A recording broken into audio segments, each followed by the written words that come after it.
start that right now. And with that, I'll turn things over to Mr. Becerra, our superintendent. Mr. Becerra. Okay, thanks, Mr. Clancy. Good afternoon, everybody. We're glad that for those of you who were able to join us this afternoon, we wanted to really focus our attention on a couple of the most pressing issues, some of the things that we've been receiving the most questions about here at school.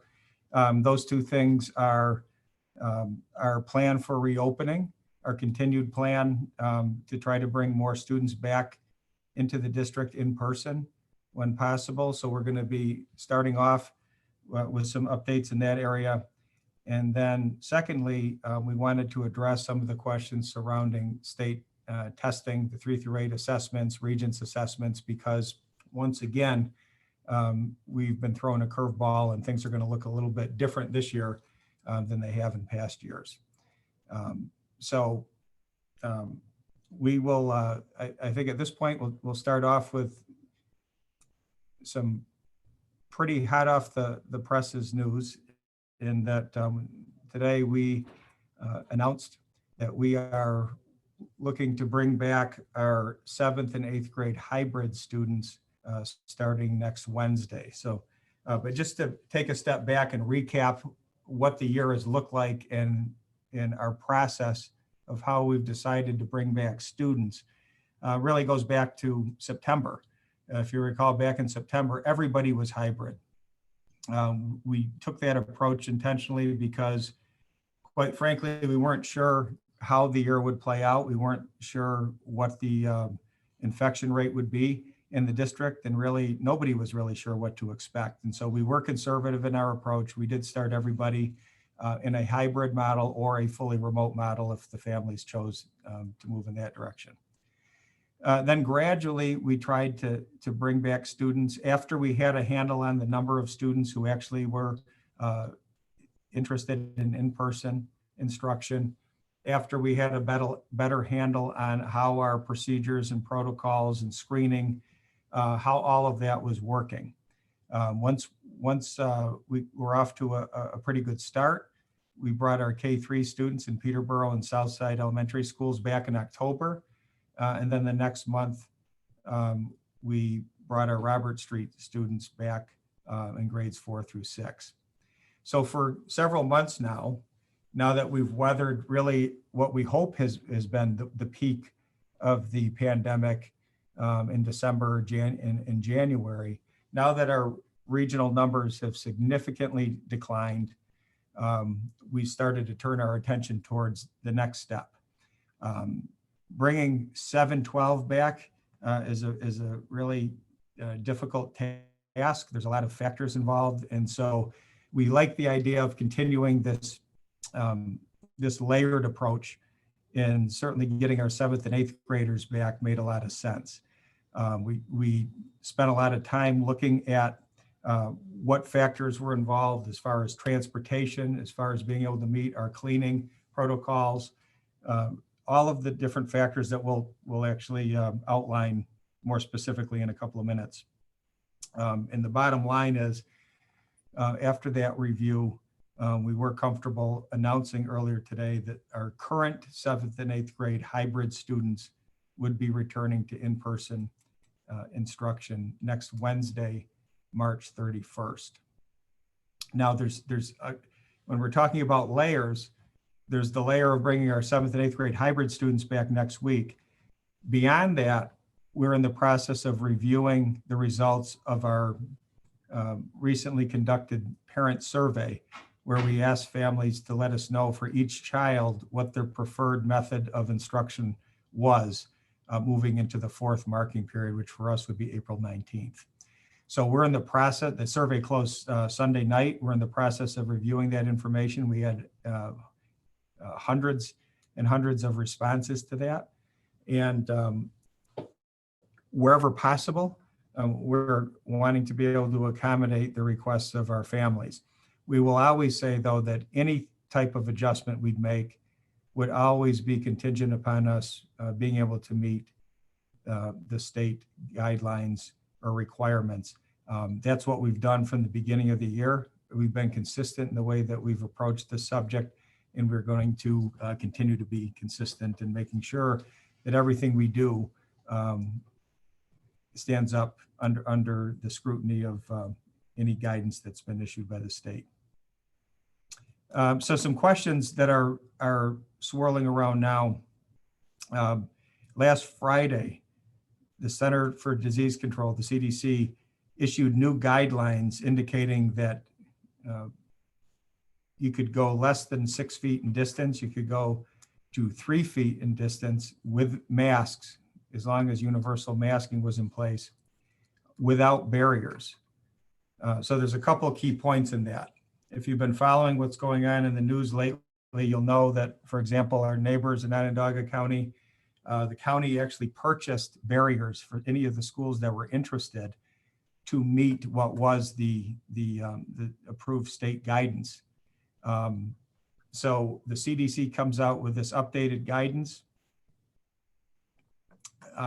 It's important for everybody to understand we don't live under the CDC guidance. While it's important, while it informs decisions that are made at the state level, the state has to adopt those CDC guidelines for us to adopt those guidelines. So again, I'll say that one more time. People have in the last 3 or 4 days said to me repeatedly, so kids are coming back immediately, right? Because the CDC says that you can go 3 feet, you don't have to have barriers, you just have to have masks. The CDC guidance is not what we live under. It is the state guidance. Typically, the state lags by about a week to 2 weeks usually before they'll typically adopt any type of modifications to the CDC guidance before it becomes the state approved guidance. So that leads to the question of, will barriers be required or not? In the original guidance issued by the state back in August of 2020, it was clearly stated that you had to have 6 feet in distance or you had to have barriers in place. Now the CDC guidance is seeming to say that barriers may not be necessary. Transportation guidance. Will districts be able to have more than one student essentially in a seat? We've been operating all year with having essentially on a full-size bus about 21 students, unless they're from the same family, from the same household. Then those students are allowed to sit together on the bus. So transportation will still be a key issue for us moving forward, because if that cap on the number of students on the bus does not change with any type of state guidance, that will still present problems and will be an impediment for us to be able to get all of our K-12 students back every day in person. So that is another lingering question that still needs to be answered. Also, we still have to have distancing in place for things like cafeteria capacity. If you're around the school during lunchtime, for example, lunchtime looks vastly different than it has in years past because of the way that we have to space students. So that is still a factor in terms of our ability to have every student back in the district on a daily basis. Other things like the distancing for classes like music and phys ed, that distance is established at 12 feet. And that is the guidance that is still in place. So obviously, when we made the decision to bring back our 7th and 8th graders, we had to do a lot of calculating and measuring to make sure that we had adequate space in our gyms and auditoriums and in any place that would be used as instructional space. And finally, we have been meticulous in cleaning throughout the district, cleaning between unique uses of students. For example, when they change classes before other students will be using the same desk areas, those sorts of things, doing daily cleaning and disinfecting throughout the district. And so we're also looking at what types of modifications may or may not be coming down the pike, because obviously that has a huge impact on how we deploy our staff and how many people are needed to perform some of these functions like cleaning.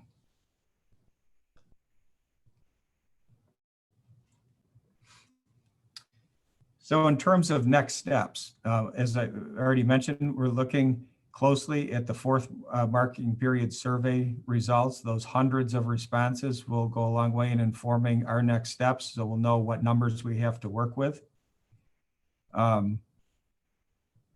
We will be looking at our current students in grades K through 8 and what adjustments might be made as far as are there additional students who are wanting to return to in-person instruction. We'd have to make adjustments accordingly in all of those areas we just outlined, like on busing, in cafeterias. Then we would also turn our attention to students in grades 9 through 12 for the fourth marking period. What can we accommodate? We're looking at different scenarios to accommodate an increased number of students on a daily basis, particularly in the area of transportation. And finally, there are a lot of questions about what does our end of year look like? What does graduation look like? What do proms look like? Some of the lessons we learned from last year are that it was a moving target until the 11th hour, actually past the 11th hour.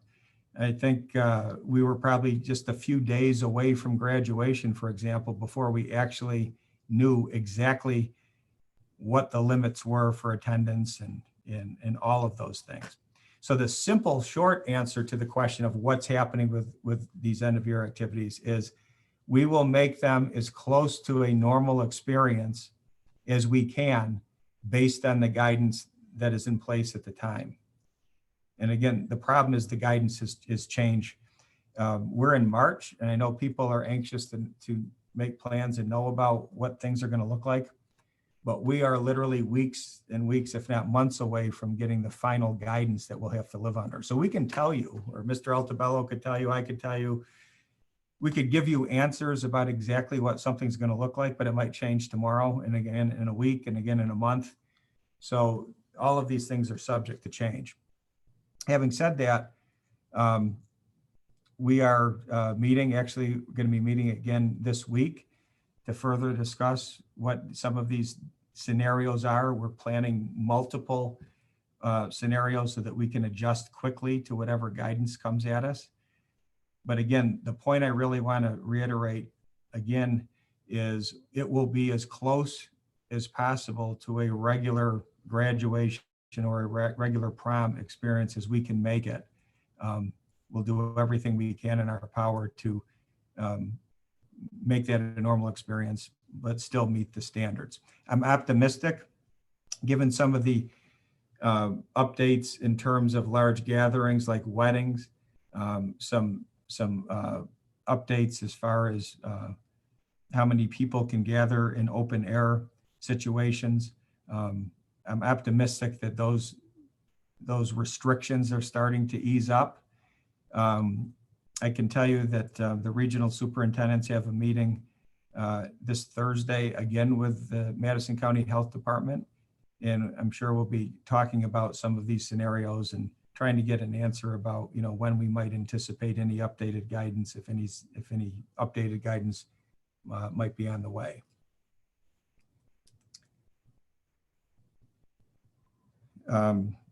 So again, to summarize, because there's a lot of things that we've just been talking about, please understand, if there's one thing that people take away, I'm hoping that they understand that because you're hearing the CDC has changed the guidance, that does not change the guidance for us until the state says it does.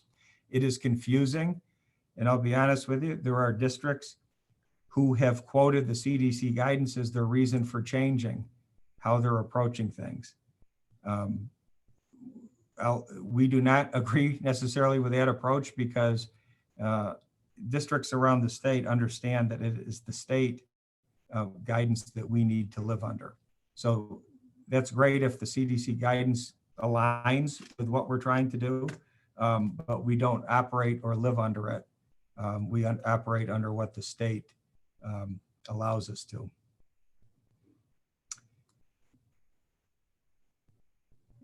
certainly don't want to read that to you, but just to give you an idea, this is what back in the end of last summer, the New York State offered their guidance for in-person instruction. This statement is what we're still basing our decisions on until it is changed formally by the state. And essentially what they're saying there in that highlighted area is we need 6 feet or we need a barrier that meets a variety of standards. We're still saying that that barrier is a requirement until we're told not to. So again, you'll be hearing some schools are saying we don't need a barrier anymore. We're taking, I think, a higher standard in that we're saying we're using a barrier until we're told otherwise by a governing agency like the State Department of Health.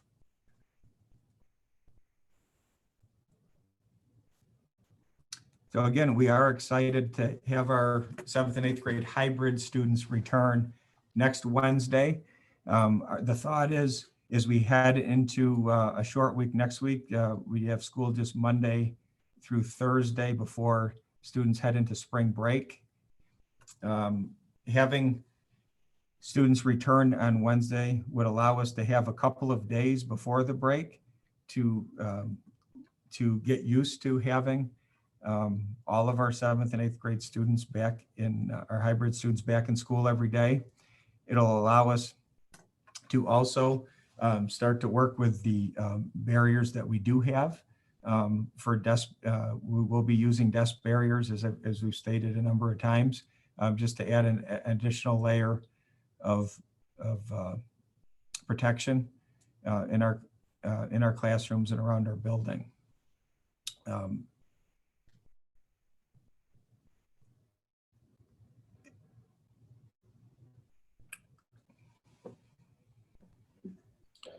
Thanks, Mr. Becerra. So I'm going to talk a little bit about some of the information that has come from the U.S. Department of Education and the State Education Department about state assessments this year. So that includes the 3-8 math, ELA, and science assessments that have been administered annually, and the Regents exams.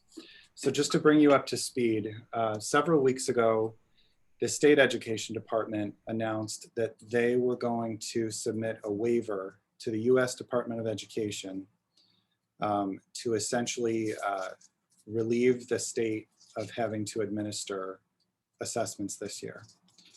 And through that process, they asked school districts and parents and families to provide information to the state in order to include that in the waiver. So essentially, you know, what are the thoughts of the people who are going to have to take these tests? So that was done. As that was happening, actually, the U.S. Department of Education announced that it would not be granting any waivers this year.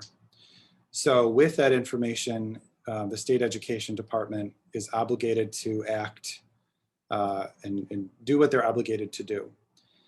So what they did is they made some changes to things that they can control. So we are obligated as a state to administer assessments to students in grades 3 through 8. That is not just a state decision, that's a U.S. Department of Education decision. What's done with that information and some of the layers of how that process works is within the control of the State Education Department. So the things that they could control, they either eliminated or they reduced, and I'm going to talk about some of those things.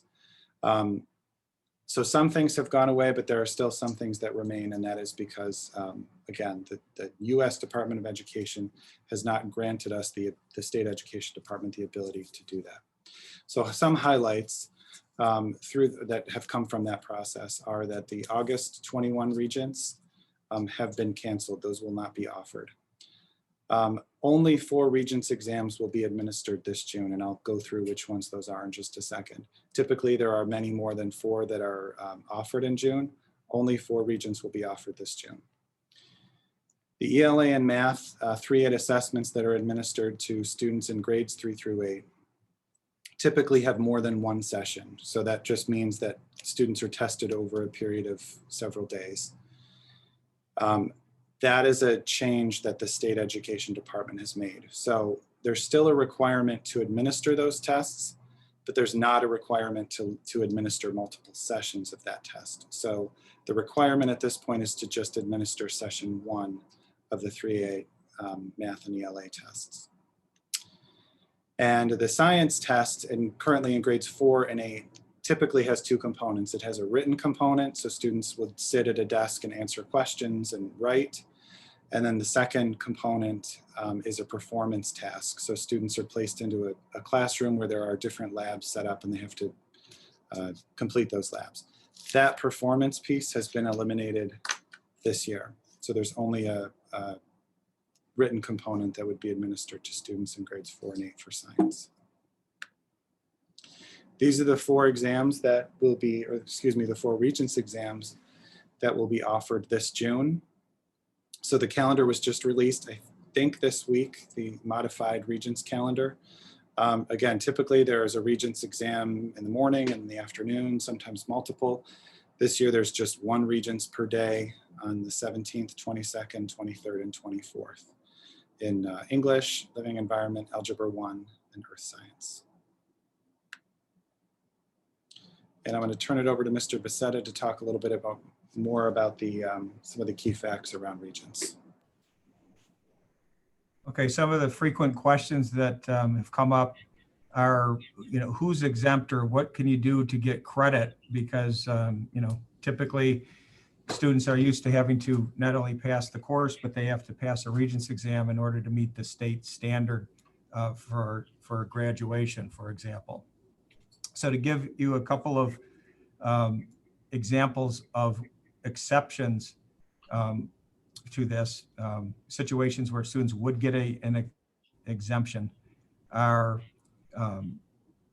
if you're currently enrolled in a class that typically culminates in a Regents exam, and you are going to be taking the exam in either in June or in August of this year, then those students do not have to take the course. They pass, I'm sorry, do not have to take the Regents exam.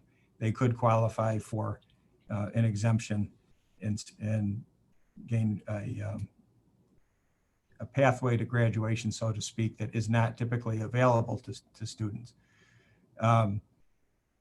Second example is if a 7th or 8th grade student is taking a course that would lead to a Regents exam, same situation. If they successfully meet the learning outcomes outlined for that course, then they would be exempt from that testing requirement.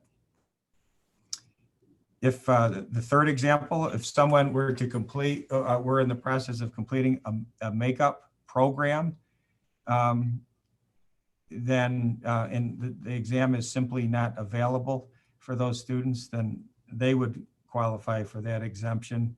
And the final example we have listed there,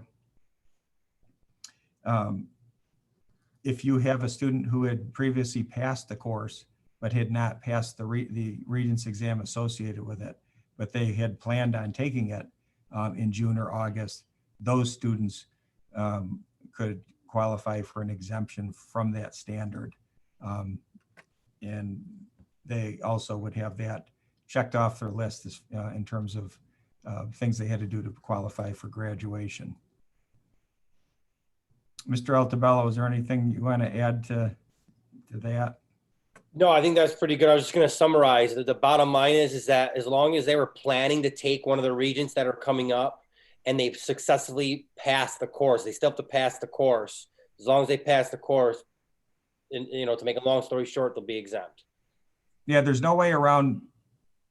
You have to pass the course. Right. The thing, just because you don't have to take the Regents doesn't mean you can fail the course. That still is something that is in the students' control, and they still have to have that that piece taken care of this year. Good point. Right. I think we're also going to be putting out shortly some additional questions. There are a lot of things, there are a lot of variations to those 4 questions. You know, there are kids who are in a lot of different situations. So we plan on issuing further guidance in the form of a Q&A. I think that will answer more of those questions. And certainly if we're noticing that there are even more common questions that we're getting, we'll add that to sort of an overall master list of questions, just to make it easier for people to navigate through these questions. I would also say if you're having immediate questions or concerns, you can always contact Mr. Altabello or the high school guidance office, and they can help students navigate through what, again, can sometimes be a complicated maze of requirements.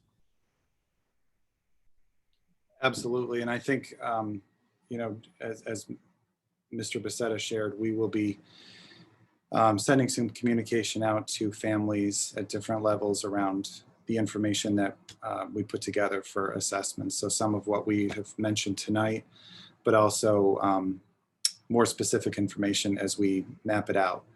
For example, what I'm sharing with you now are the testing windows for the ELA math and science tests.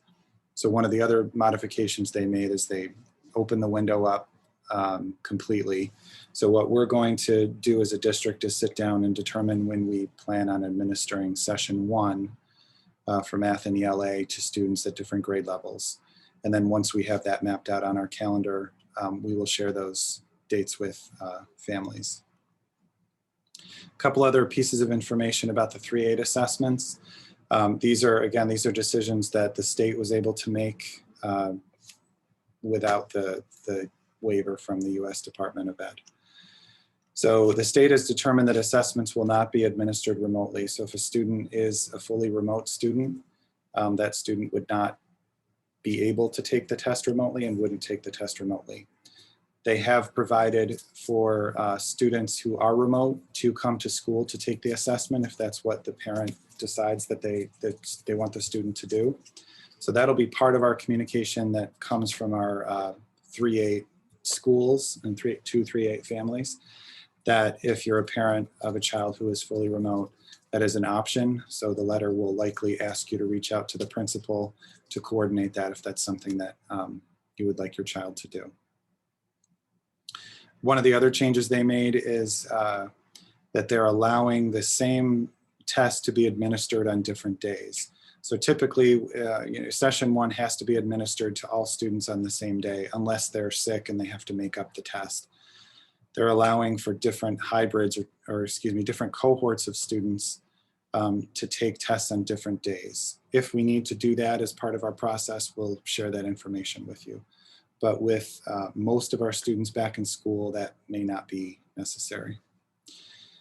One of the other things that the state does is they embed what's called field test questions into the assessments. And what that means is in a test of 35 questions, some of those questions are questions that they're essentially fielding to determine whether or not they're questions they want to include on future assessments.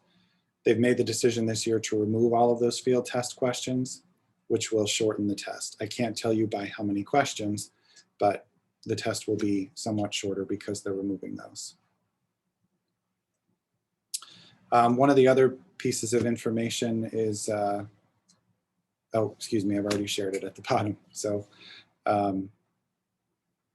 there's probably other information that will come up. And again, as we gather that and as we make plans for how we're going to be administering these, we will put that into a letter or some communication to our families and share that out. And like Mr. Becerra and Mr. Altabello said, if you have questions now, please reach out to your child's principal and share those questions and we'll work to get you answers. I'm going to stop sharing now and we'll come back to you.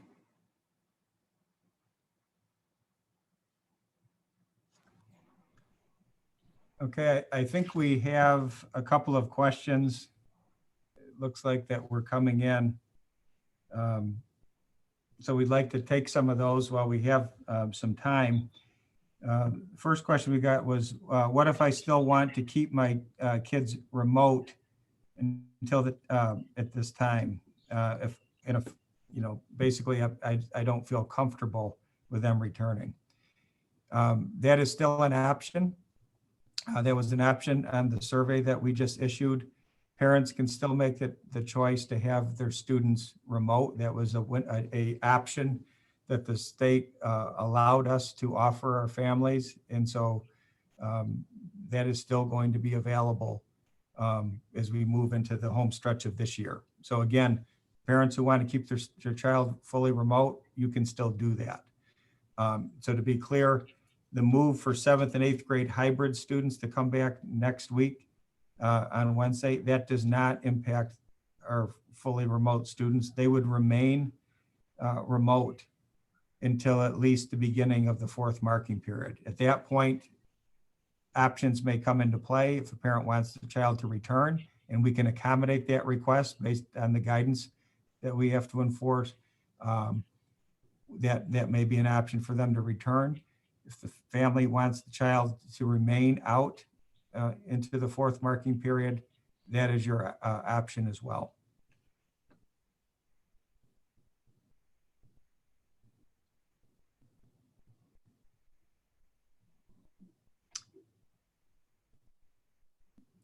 Okay, I'm looking at some other questions that are coming in. As far as regarding a Regents exams, what if a child is fully remote? Essentially, how is the district planning to handle that? Will those children be issued an exemption or made to come in? If a student is fully remote, they will not be made to come in. It sounds like those circumstances that are being described in that question would allow that student to be exempt from that Regents requirement. So for the sake of example, I'm just making an example up. If we have a Regents that we're giving that a student is remote for, could they still exercise an exemption, so to speak, because they were fully remote and not in person and couldn't take the test? Yes, that student would qualify for an exemption.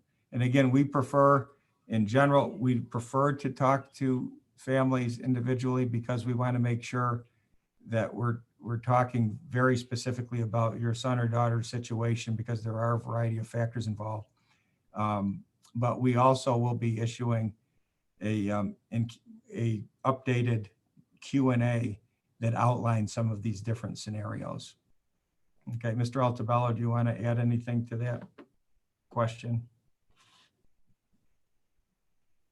You'll have to excuse me. I just have water pouring out of my dining room ceiling right now. So I'm in the middle of trying. I just had to step away. Can you repeat the question?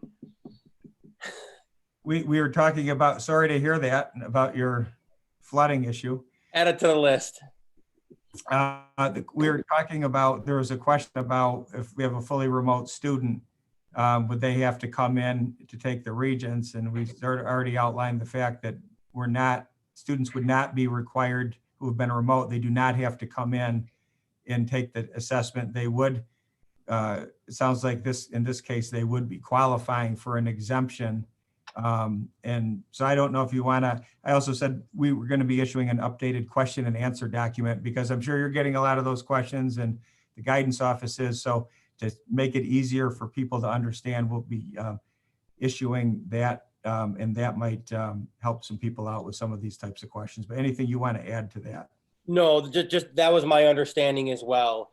Is that if they are fully remote and they choose not to come in, there'll be an exemption indication on that exam for that person. That's how I understand it at this point anyway. Okay.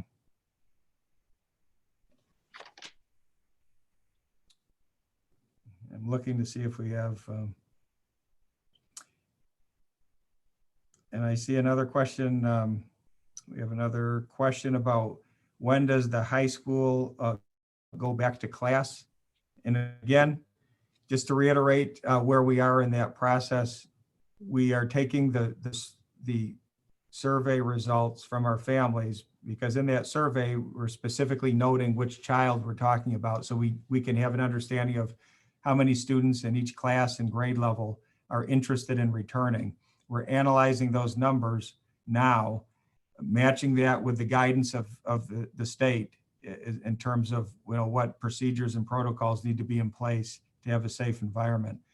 The goal is to make those decisions in the next couple of weeks leading up to the start of the fourth marking period. So the fourth marking period starts on the April 19th.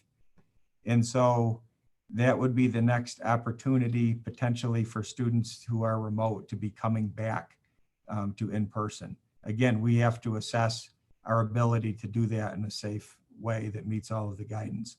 But that is a potential return date. And again, much more to come in the coming days and weeks as we assess those numbers and the state guidance.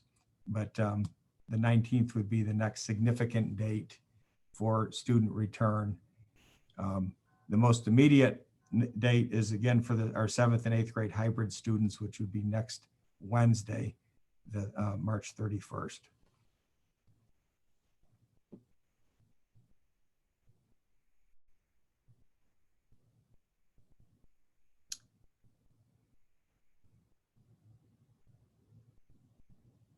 Okay, I don't mean to stall out here, but I'm trying to look at the questions as they're coming in. All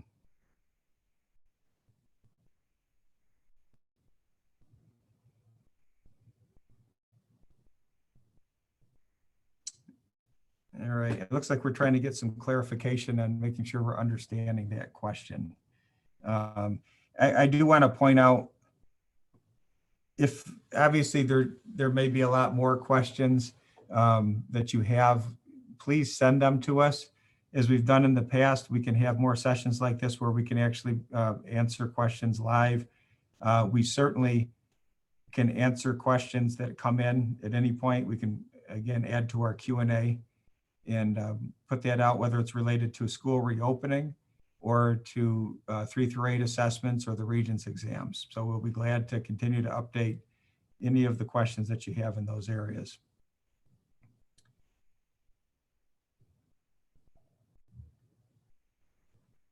And Mr. Clancy, do we have any other questions? Or It looks like the clarification on that question is asking if I'm saying the 3-8 assessments, or in this case, 7th grade, are the tests mandatory?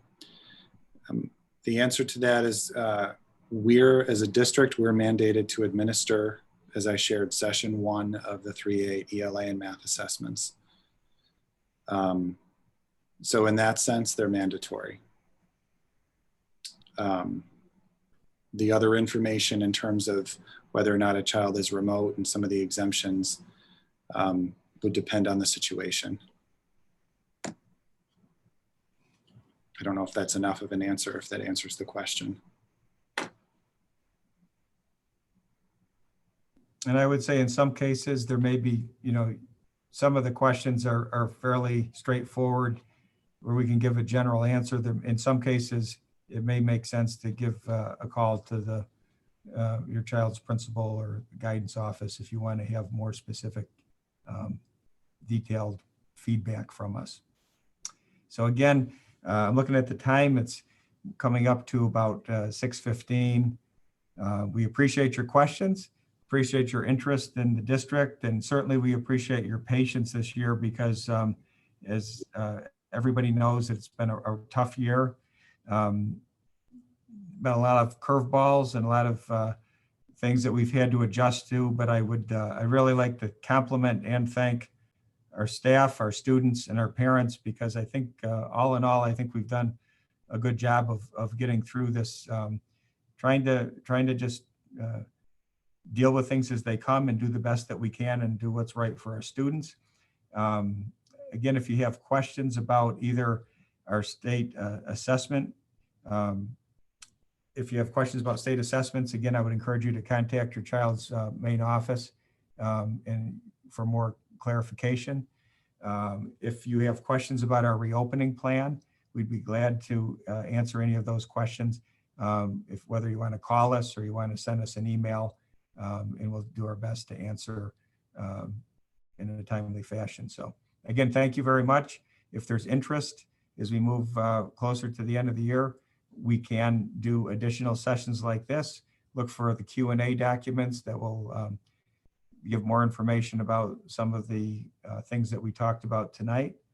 And hope everybody has a good rest of the night. Enjoy the warm weather, and hope to see everybody soon, hopefully in person, sooner than later. Thank you.